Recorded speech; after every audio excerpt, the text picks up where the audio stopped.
Vim trazer pra vocês mais um vídeo. E dessa vez a gente traz uma curiosidade que eu descobri sobre o bloco de nota musical. Dependendo do bloco, o som vai alterar, não vai ficar igual ao dos outros. Isso é bem legal pra vocês fazerem um mapa musical também.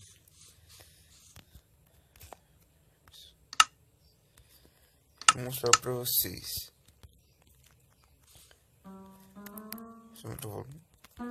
Esse é o som normal do bloco.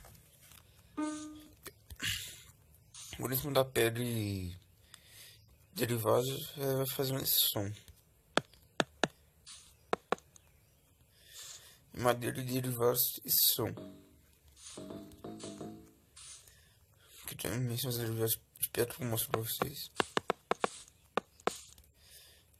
O tijolo, o granito, diorito e andesito vai fazer o mesmo som da pedra. A endurecida também. Arenitos também. Areia cascalho, areia laranja e areia de almas vai fazer esse som.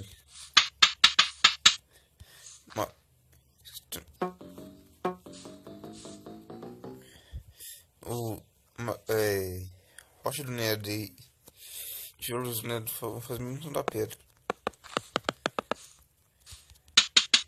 Bedrock ou rocha matriz faz o mesmo som da pedra também. Blocos de quartzo também. Minérios também. O vidro vai fazer som. E a glowstone também. Derivado da madeira. Forjado de pedra. Foi removido, mas tendo criativo ainda. Consegui os baús. Fornalha, os cogumelos. Faz o mesmo som da madeira.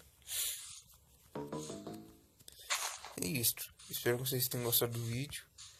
Foi uma curiosidade que eu descobri.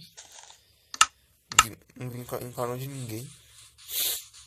Espero que vocês tenham gostado do vídeo. E falou.